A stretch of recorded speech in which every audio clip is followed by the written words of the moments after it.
Assalamualaikum warahmatullahi wabarakatuh. Waalaikumsalam warahmatullahi Waalaikumsalam wabarakatuh. warahmatullahi wabarakatuh. Untuk kuliah hari ini adalah merupakan kelanjutan dari kuliah 2 kali pertemuan sebelumnya. Perhatikan ini, yang pertama kita sudah membahas tentang asumsi klasik regresi untuk pertemuan sebelumnya. Kemudian setelah itu kita lanjutkan dengan teori dan analisis regresi linier sederhana.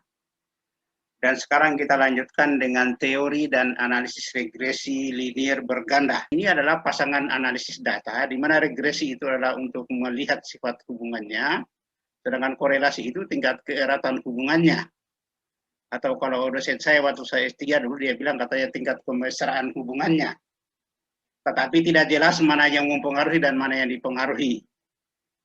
Jadi hubungan itu nanti kalau dalam regresi ini biasa disebut sebagai variansi bersama atau kebersamaan mereka. Tidak berarti yang satu mempengaruhi yang lain. Itu yang kalau untuk menafsirkan analisis regresi.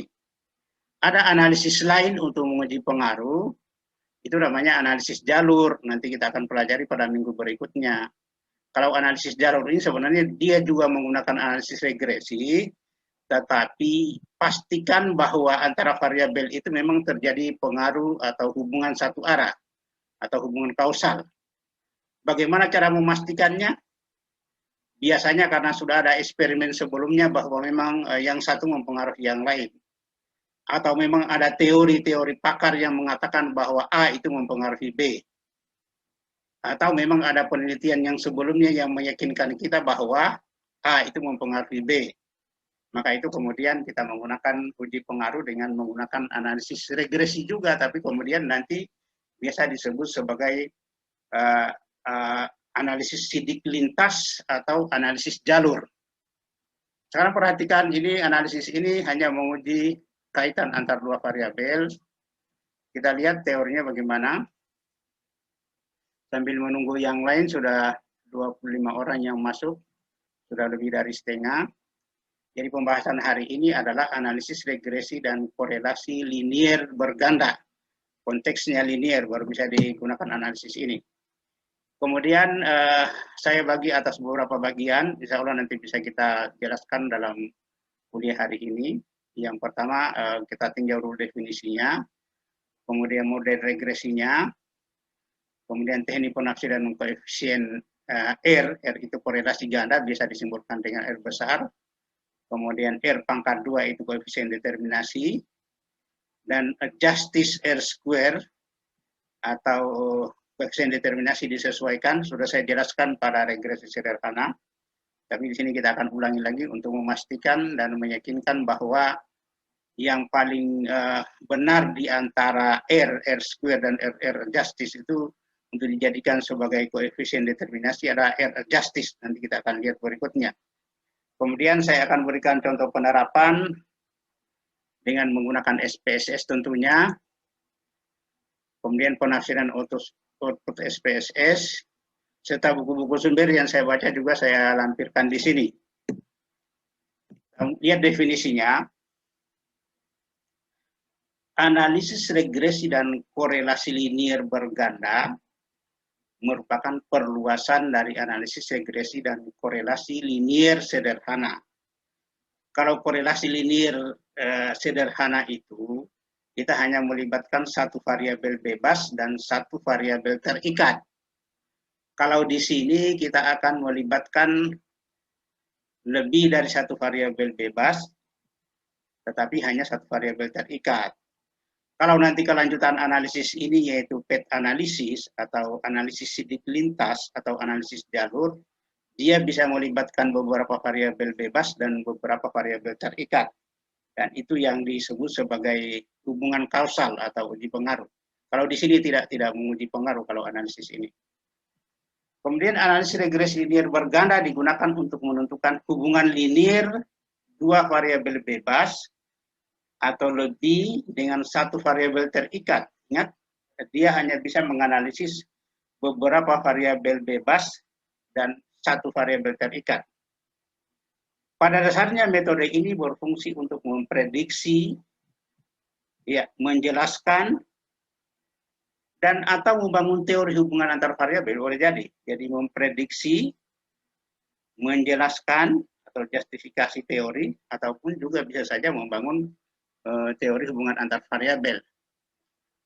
Ingat ya, kalau misalnya nanti ditemukan dalam analisis ini misalnya regresi dan korelasinya signifikan, maka itu bisa ditindaklanjuti dengan eksperimen untuk membuktikan bahwa memang variabel itu dia yang satu mempengaruhi yang lain dengan melalui eksperimen, atau paling tidak juga bisa dilanjutkan untuk menguji jalurnya untuk meyakinkan bahwa yang satu mempengaruhi yang lain. Tapi ingat, harus ada dasar teori dari pakar dan penelitian terdahulu yang konsisten bahwa memang variabel satu mempengaruhi variabel yang lainnya. Yang paling bagus kalau untuk menguji hubungan kausal ya dengan eksperimen. Kalau kita menemukan bahwa motivasi berhubungan erat dengan hasil belajar, maka silakan uji coba dengan eksperimen. Ada satu kelompok diberi motivasi yang A dengan satu kelompok misalnya dengan motivasi B, kemudian diuji cobakan melalui eksperimen.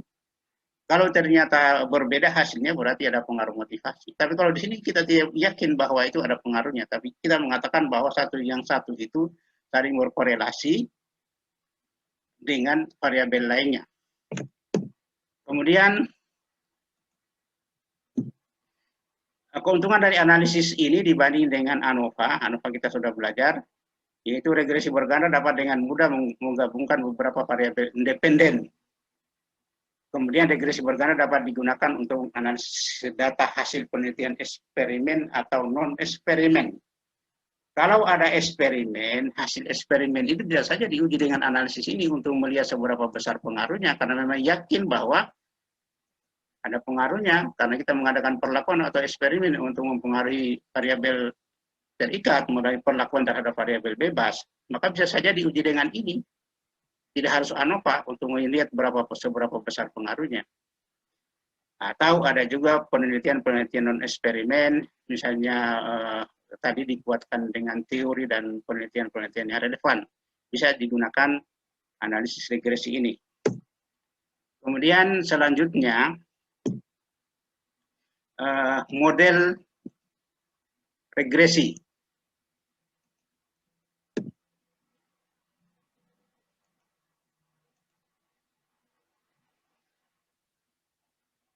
Ya, persyaratan rancangannya yaitu satu variabel bebas pasti, satu variabel terikat atau kriterion variabel, kemudian dua atau lebih variabel bebas atau variabel prediktor, kemudian sampai size-nya yaitu minimal 50 atau paling tidak 20 kali dari setiap variabel bebas. Jadi ini ada syarat ini, satu variabel terikat pasti, beberapa variabel, dua atau lebih variabel bebas, kemudian ukuran sampai minimal 50 atau paling tidak 20 kali setiap variabel. Jadi kalau kita melibatkan 3 variabel bebas maka berarti minimal 60. Kalau 20 variabel bebas, kalau 2 variabel bebas berarti minimal 40 kalau mengacu di sini. Kalau 4 variabel bebas berarti 4 kali 20, 80. Ini ada acuan seperti ini. Kemudian berikutnya,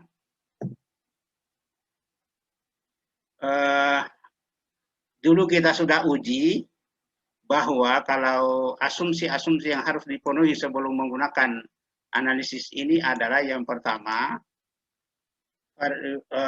the score for any particular subject independent. Jadi skor masing-masing subjek itu independen atau saling bebas antara subjek yang satu dengan subjek yang lain, tidak saling mempengaruhi.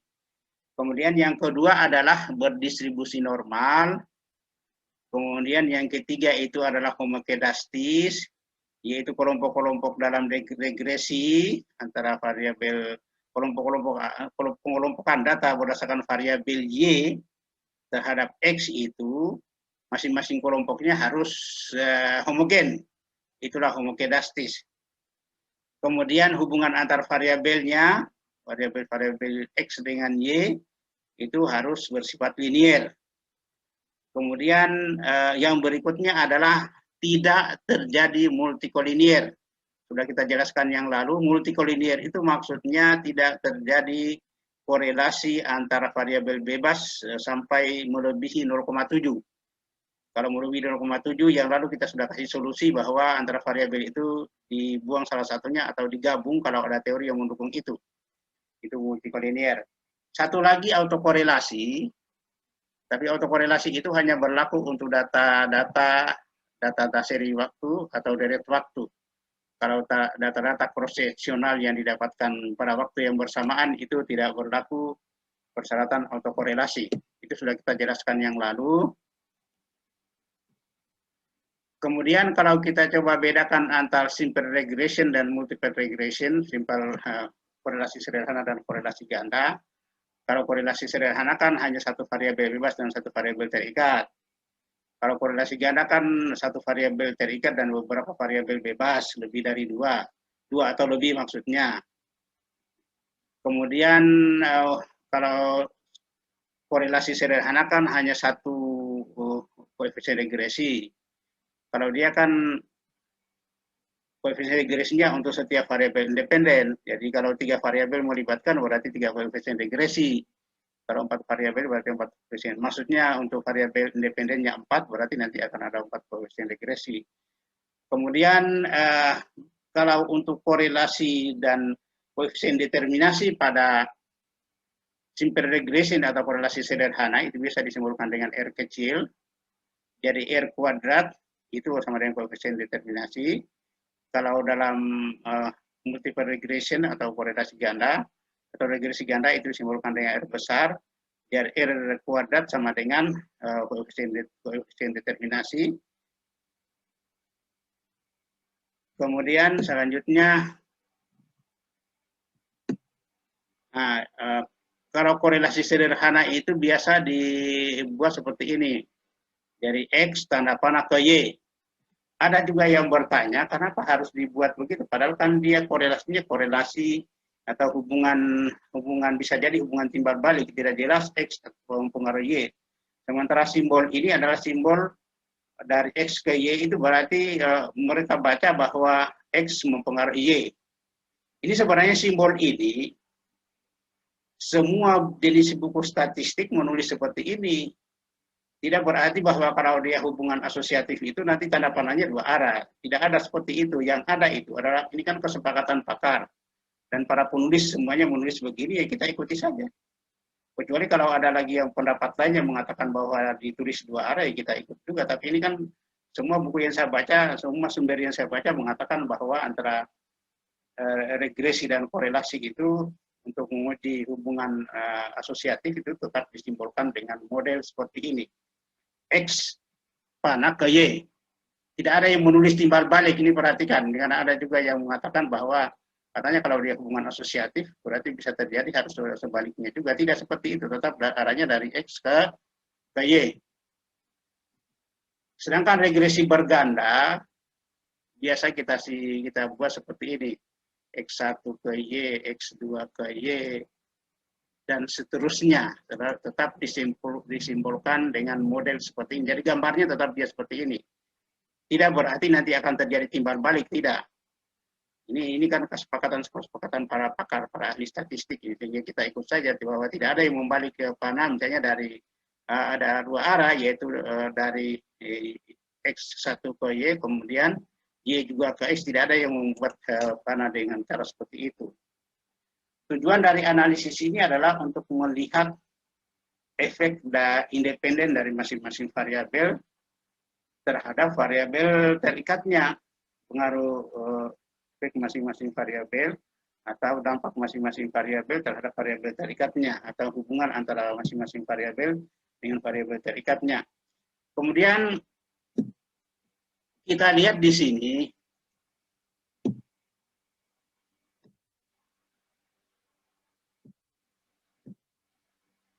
Ya, saya coba gambarkan di sini supaya paham bagaimana modelnya regresi linier sederhana.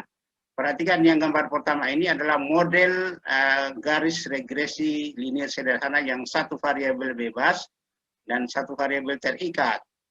Jadi ini garis regresinya, sedangkan yang data-data ini adalah ini pemotongan antara data-data X dengan data Y. Perhatikan yang lalu sudah saya jelaskan bahwa ini garis regresi, semakin dekat titik-titik ini ke garis regresi, maka korelasinya semakin tinggi. Maka kalau dia berada di sekitar garis ini, berarti korelasinya sama dengan 1, sempurna. Kalau dia jauh dari sini, maka korelasinya bisa sampai, apalagi kalau misalnya titiknya menyebar kemana-mana, maka itu berarti sebenarnya tidak ada korelasinya antara variabel satu dengan variabel yang lain. Ya, model regresi berkala dengan dua variabel bebas cocok dengan bidang regresi dalam ruang 3 dimensi. Perhatikan ini. Ini ada dua variabel bebas dan satu variabel terikat. Yang nanti kalau misalnya kita melibatkan 3 variabel bebas, tentu nanti akan lebih rumit lagi gambarnya. Apalagi kalau 4 variabel bebas. Ini hanya 2 variabel bebas. Ini berarti kan kita gambarkan dengan model 3 dimensi. Memang akhirnya kalau untuk regresi ganda itu biasanya jarang sih orang yang menggambar seperti ini karena agak-agak rumit untuk menggambarnya. Kecuali mungkin kita gambar manual. Di buku-buku statistik juga saya lihat jarang yang bisa menggambar dengan model seperti ini. Kita lanjutkan dengan ini kalau coba dibuat sendiri tadi supaya lebih jelas. Perhatikan ini. Perhatikan. Ya, ini A itu adalah konstanta regresi.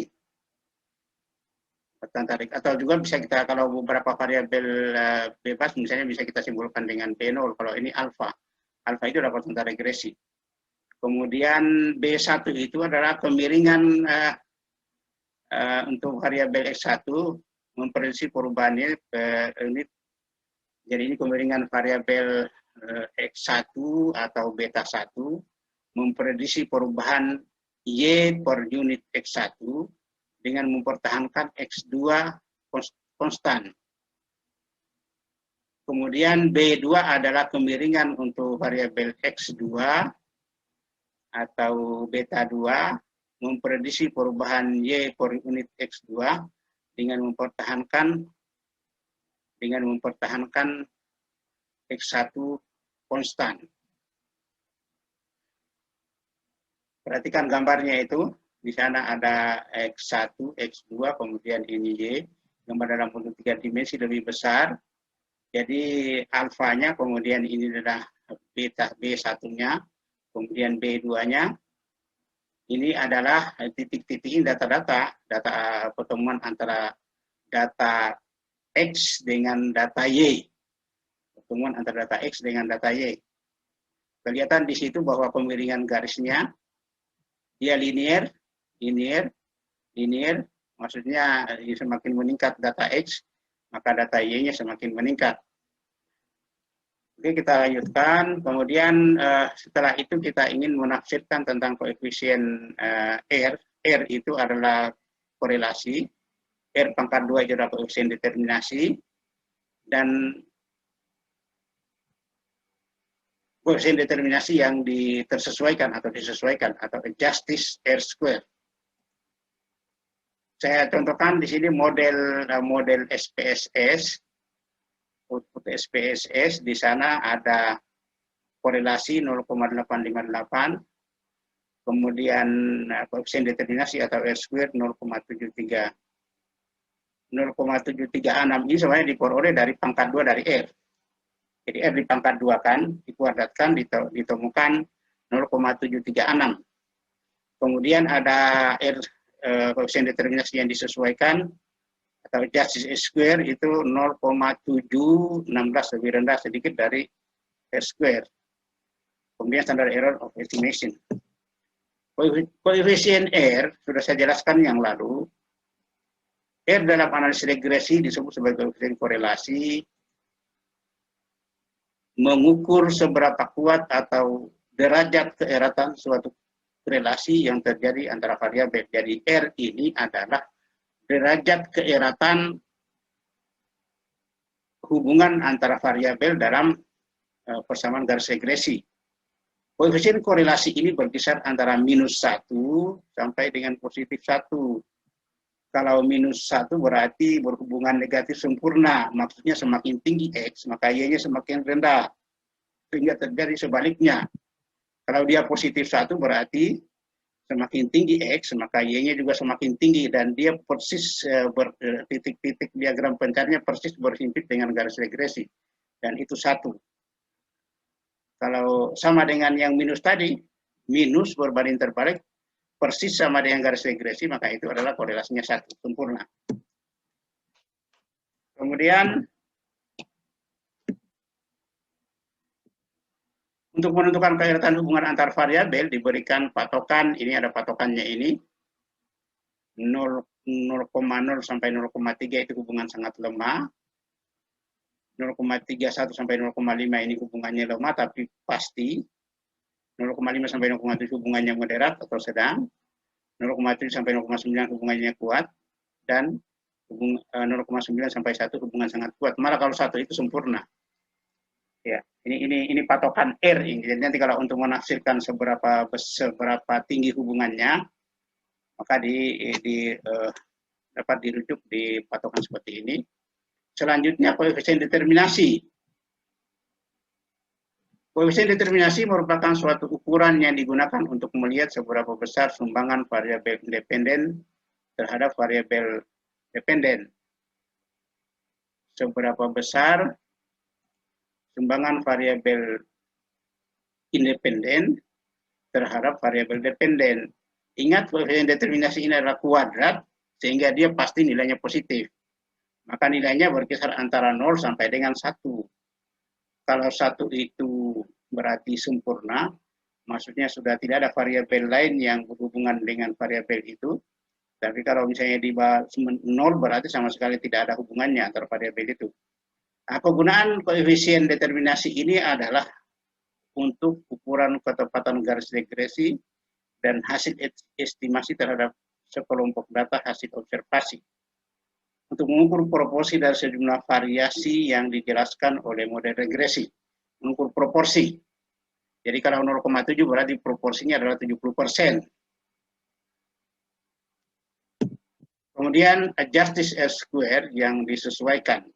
Sudah kita jelaskan yang lalu, tapi saya ulangi lagi supaya paham bahwa kelemahan dari koefisien determinasi itu, terutama untuk regresi berganda, penambahan variabel, entah variabel itu nanti penambahannya signifikan apa tidak, apakah dia menambah nanti, apakah dia dalam model nanti dia menambah variasi dalam model apa tidak, maka penambahan variabel independen itu tetap akan meningkatkan nilai R, kendati pun tambahan variabel itu ternyata setelah diuji tersendiri tidak signifikan.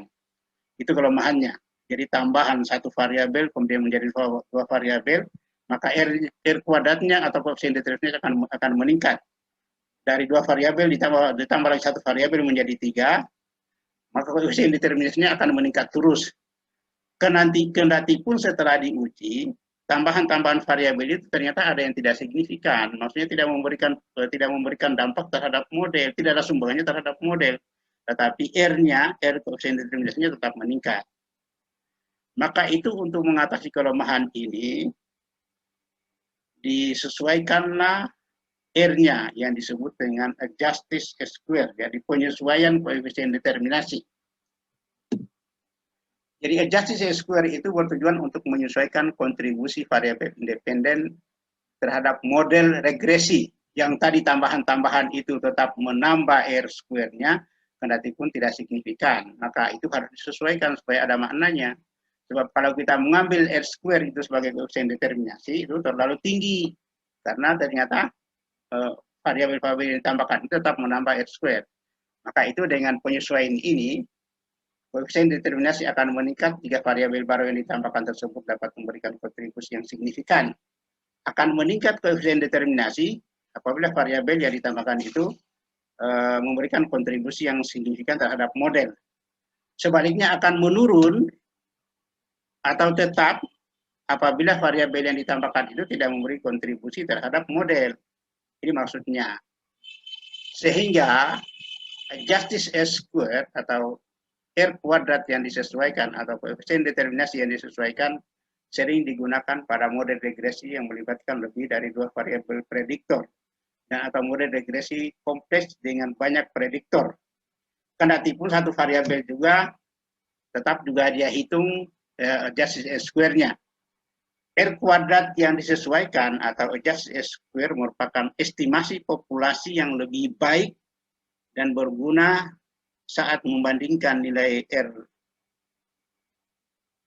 kuadrat antara model dengan jumlah variabel independen yang berbeda. Jadi dia merupakan estimasi populasi yang lebih baik dan berguna ketika membandingkan nilai R kuadrat antara model dengan jumlah variabel independen yang berbeda. Ini maksudnya. Sehingga kesimpulannya adalah jika kita ingin mengetahui atau melihat seberapa besar kontribusi variabel bebas, beberapa variabel bebas terhadap satu variabel terikat, maka akan lebih tepat kalau kita menggunakan justice R square atau R kuadrat yang disesuaikan. Kita lihat sekarang, misalkan ini,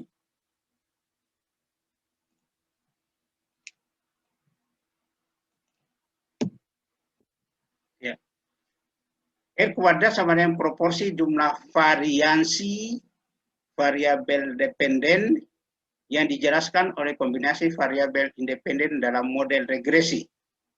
Jadi tadi kan kita menggunakan R square justice atau koefisien determinasi yang disesuaikan. Jadi koefisien determinasi yang disesuaikan kalau kita mengacu di konsep tadi adalah proporsi jumlah variansi variabel dependen atau variabel terikat yang dijelaskan oleh kombinasi variabel independen dalam model regresi. Ini definisinya. Definisinya ini. Kita lihat di sini, misalkan ini adalah total variansi, ya, total variansi dari ini yang secara keseluruhan ini adalah total variansi dari variabel Y misalnya, variabel Y ini, total variansinya. Kemudian yang di tengah ini adalah variansi variabel dependen yang diprediksi oleh kombinasi variabel bebas. Misalnya kita melibatkan dua variabel bebas, maka yang diprediksi oleh dua variabel bebas itu adalah yang warna putih di tengah ini, sedangkan ini variasi tidak terprediksi.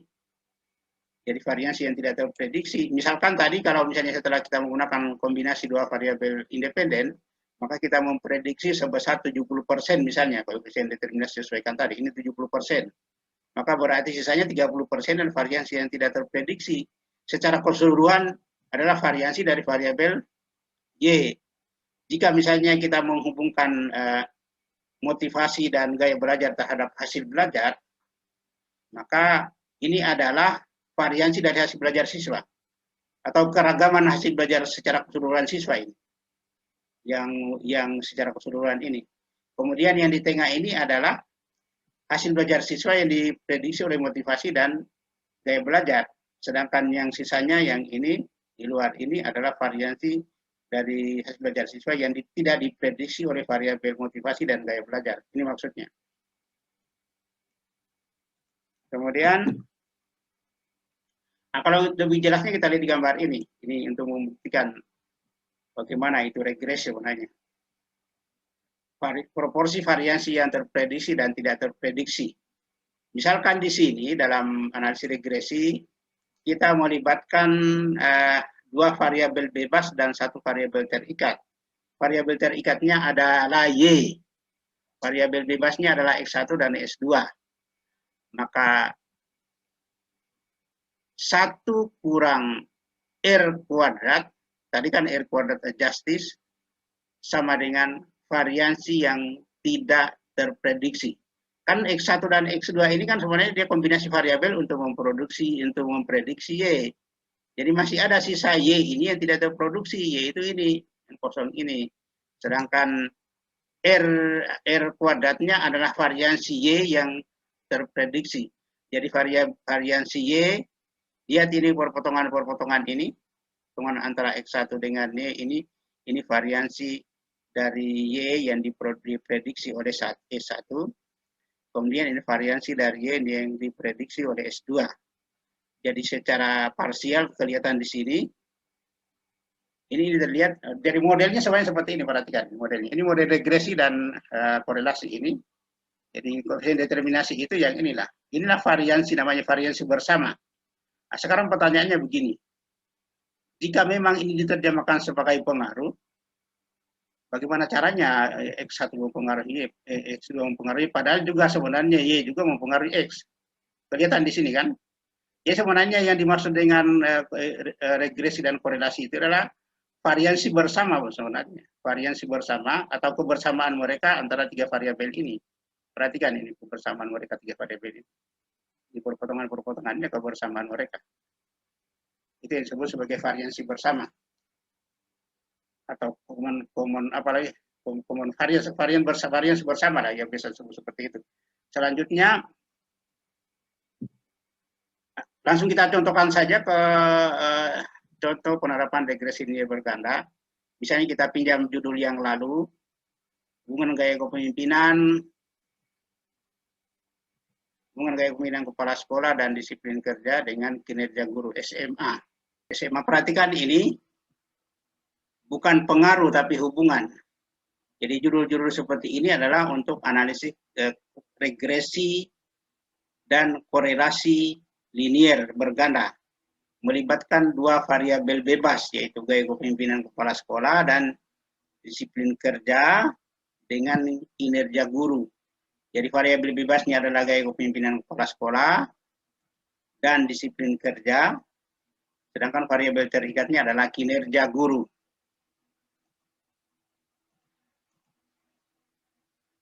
Hipotesis penelitian yang akan diuji adalah terdapat hubungan positif yang signifikan antara gaya kepemimpinan kepala sekolah, disiplin kerja, dengan, ya ada yang salah tulis ya. Terdapat hubungan positif yang signifikan antara gaya kepemimpinan kepala sekolah dan disiplin kerja secara bersama-sama dengan kinerja guru SMA. Kalau hipotesis statistiknya dapat dirumuskan seperti ini. RY 1, 2 sama dengan 0, artinya tidak ada hubungan. A1-nya RY 1 lebih besar dari 0, artinya ada hubungan positif yang signifikan.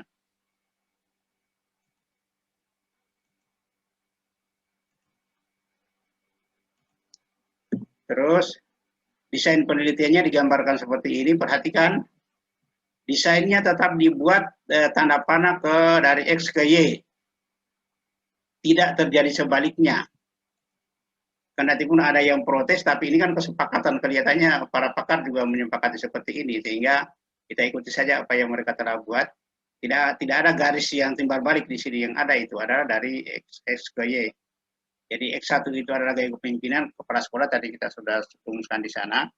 X2-nya adalah disiplin kerja, Y-nya adalah kinerja guru. Perhatikan ini kesepakatan ini, bukan buatan saya. Semua buku-buku statistik menulisnya seperti ini. Kendati pun sebenarnya hubungan-hubungan dengan model analisis ini tidak bisa diartikan sebagai hubungan satu arah. Saya ulangi bahwa ini bukan hubungan satu arah, tetapi kondisi yang menghendaki ini adalah kesepakatan para pakar atau common sense dari ahli-ahli statistik. Saya juga tinggal mengutip saja, ini bukan buatan saya. Jadi gaya kepemimpinan ke kepala sekolah ke kinerja, disiplin kerja ke kinerja, dan kemudian secara bersama-sama atau secara simultan, hubungannya secara simultan. Nah, sekarang kita lihat ini ada data hasil penelitian. Data hasil penelitian yang saya sudah siapkan, ada 30 data, sampelnya 30 orang ya. Kemudian hipotesis statistik yang akan kita uji adalah RY 1 sama dengan 0, H1 RY 1, 2 lebih besar dari 0.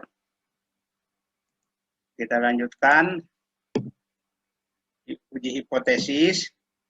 Ini langkah-langkahnya kalau kita menguji dengan menggunakan SPSS.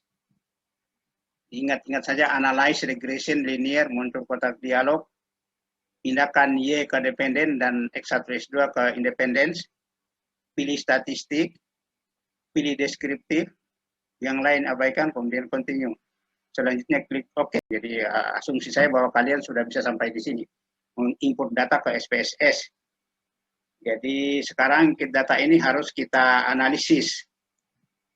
Kita seperti tadi di slide kita, analyze, kemudian regression, kemudian linear, muncul kotak dialog, kemudian pindahkan Y ke dependen, pindahkan X1, X2 ke independence. Ya, kemudian ini bisa ditarik atau bisa ini. Kemudian pilih statistik. Kemudian model fit, continue. Yang di statistik tadi yang diaktifkan di estimated, kemudian model fit, ini sudah diaktifkan oleh defaultnya SPSS. Kemudian kita continue, hanya itu yang kita pilih, yang lain tidak. Langsung kita oke. Langsung kita oke. Ini hasil dari SPSS. Ini hasil dari ini model summary. Kemudian ANOVA tabel. Kemudian regression coefficient. Nah, sekarang kita coba lihat ini. Di model summary itu ada R-nya, ini tadi koefisien korelasi, kemudian R square koefisien determinasi, S square justice koefisien determinasi yang disesuaikan, kemudian ada standar errornya.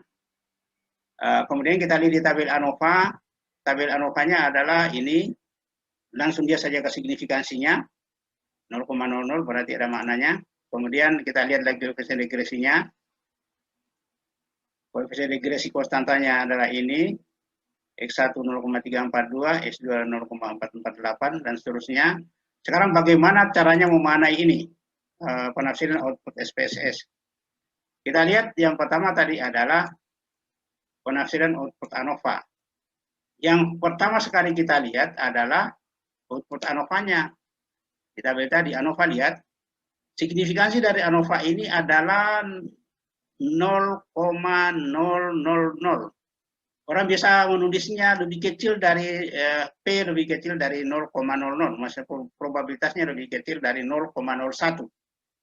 Biasa di buku-buku statistik ditulis seperti itu. Tapi sini kita tulis biasa saja. Perhatikan nilai signifikansinya 0,000, jauh lebih kecil dari 0,05. Artinya hubungan Y dengan X1 dan X2 itu secara simultan signifikan. Maka tolak Hanor. Perhatikan yang pertama sekali kita baca adalah ini. Kalau ANOVA-nya tidak signifikan, maka tidak perlu yang lain. Tidak ada gunanya juga, karena sudah pasti tidak akan signifikan. Ya, ANOVA saja yang pertama kita lihat. Jadi persyaratannya untuk ini adalah ANOVA. Begitu masuk ke output, maka lihat ANOVA dulu. Kalau ANOVA tidak signifikan, maka regresi korelasinya di belakang itu sudah pasti sudah tidak ada gunanya, karena sudah tidak bisa ditafsirkan, karena dia tidak signifikan. Maka langsung kita membuat kesimpulan bahwa tidak ada hubungan antara, tadi kan variabel kita hubungan antara gaya kepemimpinan kepala sekolah dan disiplin kerja terhadap kinerja guru.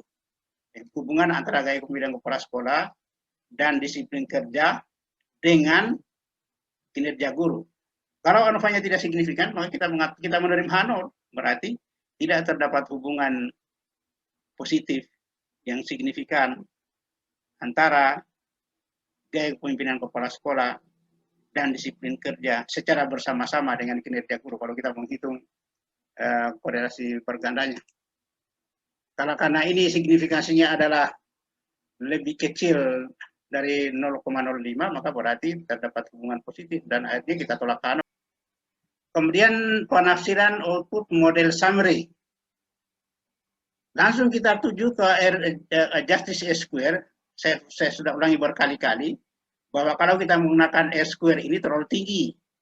Kenapa? Karena dia langsung tambahkan saja tanpa mengurangi, kendati pun variabel yang ditambahkan itu tidak terlalu signifikan maknanya terhadap model regresi. Maka itu lebih cocok adalah kita menggunakan justice yang disesuaikan. Jadi di sini ada penyesuaian skor. Jadi kita lihat di sini R square justice atau koefisien determinasi yang disesuaikan sama dengan 0,7 0,716. Artinya, sumbangan X1 dan S2 secara simultan terhadap Y sebesar 0,716 atau 71,6%. Jadi sumbangan X1 dan X2 secara simultan terhadap variansi atau keragaman variabel hasil belajar sebesar 71,6%. Tinggal dikurangi berarti berapa itu? 18,4%-nya dari sumbangan dari variabel lain di luar dari yang kita teliti, di luar dari gaya kepemimpinan kepala sekolah dengan disiplin kerja. Itu maksudnya. Kemudian selanjutnya kita tafsirkan koefisien regresinya. Perhatikan koefisien regresi di sini dilihat beta 25,133, 0,342, 0,448, semuanya signifikan lebih kecil dari 0,05 signifikansinya. Sehingga nilai konstansa kita tafsirkan, itu kita sebut B0, itu signifikan. Nilai koefisien regresi B1 juga signifikan karena dia kan 0,005, lebih kecil dari 0,05. Kemudian nilai koefisien regresi B2 juga signifikan karena signifikansinya juga jauh lebih kecil dari 0,05. Berarti dengan demikian maka persamaan garis regresi kita sebut persamaan garis regresinya 25,133 tambah 0,342 S1 tambah 0,448 S2 layak digunakan untuk memprediksi hubungan Y dengan X1 dan S2 secara simultan. Kenapa lah ya? Karena signifikan semuanya. Iya. Kalau tidak signifikan berarti ya tidak layak. Tapi kan sebenarnya begini ini. Tadi di awal kan di ANOVA-nya kita sudah lihat, ANOVA-nya signifikan. Maka sebenarnya kita sudah tidak ragu-ragu lagi untuk menafsirkan karena pada kenyataannya ANOVA-nya signifikan. Ya, kenyataannya ANOVA-nya signifikan. Oke, kita lanjut. Sekarang tinggal kita membuat kesimpulan. Berdasarkan hasil pengujian hipotesis ditemukan bahwa tolak H0 bukan terima H1, ingat, bukan terima H1, tolak H0. Jadi kesimpulannya terima H0 atau tolak H0. Tolak H0 yang berarti terdapat hubungan positif yang signifikan antara gaya kepemimpinan kepala sekolah dan disiplin kerja secara bersama-sama dengan pasangannya dia dengan kinerja guru SMA. Ada hubungan yang signifikan secara bersama-sama antara gaya kepemimpinan kepala sekolah dan disiplin kerja secara bersama-sama dengan kinerja guru SMA. Kemudian kita lanjutkan kesimpulannya, hasil penelitian ini menunjukkan bahwa gaya kepemimpinan kepala sekolah dan disiplin kerja secara bersama-sama merupakan prediktor kinerja guru SMA. Melalui persamaan garis regresi, Y sama dengan 25,133 tambah 0,342 X1 tambah 0,448 S2 dengan kontribusi X1 dan S2 secara simultan terhadap Y sebesar 71,6%. Nah, ini cara membacanya. Jadi melalui persamaan garis regresi ini kemudian kontribusinya sebesar 71,6%. Persamaan garis regresi tersebut dapat dijelaskan bahwa setiap peningkatan satu skor gaya kepemimpinan kepala sekolah dan disiplin kerja guru secara bersama-sama akan diikuti oleh peningkatan kinerja guru sebesar 0,790 skor pada konstanta 25,133. Di mana diperoleh 0,790? Perhatikan di sini. Kalau ini kita misalkan X1-nya meningkat 1 skor dan X2-nya meningkat 1 skor. Maka berarti 0,342 tambah 0,448, konstantanya ini. Konstantanya ini maksudnya apa? Kalau tidak ada variabel X1 dan X2, maka apalagi tadi ini, kinerja guru itu sebenarnya sudah ada 25,133 kalau tidak ada variabel S1 dan S2. Setelah muncul ada tambahan variabel S1 S2, kemudian tinggal 25,133 tambah 7,090, maka itulah tambahan dari tambahan dari kontribusi variabel X1 dan X2 terhadap variabel kinerja guru. Ini maksudnya. Jadi cara menafsirkannya untuk analisis regresi korelasi adalah seperti ini. Tinggal disalin saja nanti kalau mau nulis kirim seperti ini. Ini untuk regresi dan korelasi. Kemudian nanti supaya tidak salah-salah penafsiran, nanti minggu depan kita lanjutkan dengan analisis jalur untuk meyakinkan bahwa analisis jalur itu memang dia untuk menguji pengaruh antar variabel. Kalau ini untuk menguji kaitan antar variabel. Jadi regresinya itu untuk melihat sifat hubungan antar variabelnya, sedangkan korelasinya itu adalah untuk melihat keeratan hubungannya. Kalau regresinya tidak ada, tidak signifikan, dilihat di ANOVA, maka tidak perlu lanjut, karena sudah tidak ada juga korelasinya pasti. Karena dia memang jalan bersamaan dia ini. Jalan bersamaan. Dalam satu garis tadi sudah saya gambarkan itu. Garis lurusnya itu adalah garis regresinya. Titik-titik pertemuan antara data atau diagram pencar antara data X dengan data Y itu nanti akan memotong ke sumbu X, dan semakin jauh jaraknya korelasinya semakin rendah. Itu kesimpulan dari analisis ini. Nah, sekarang begini. Analisis ini adalah penting sekali dan sering digunakan.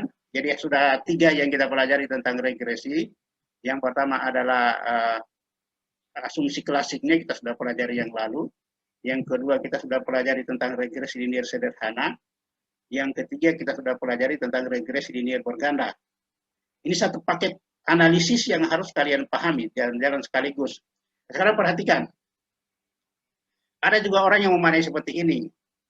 Regresi linier sederhana, regresi berganda, dan regresi parsial atau korelasi parsial. Apa itu bedanya? Kalau regresi linier sederhana ini dia hanya hubungan antara dua variabel, variabel X dan variabel Y, variabel bebas dan variabel terikat. Kalau regresi berganda berarti hubungan antara lebih dari dua variabel bebas dan satu variabel terikat.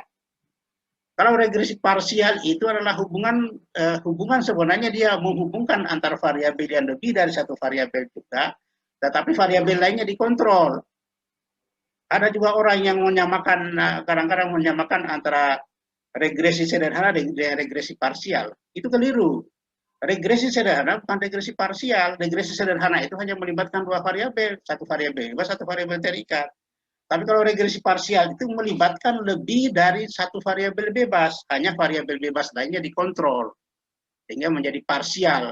Perhatikan ini, jangan salah-salah menafsirkan ini, karena orang-orang statistik begitu teliti mereka membuat rumus-rumus ini.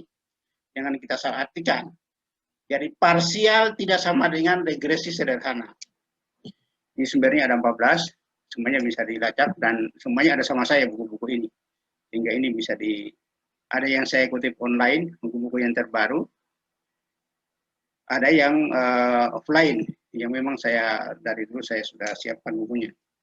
Ya. Nanti bisa jadi supaya nanti ada secara keseluruhan,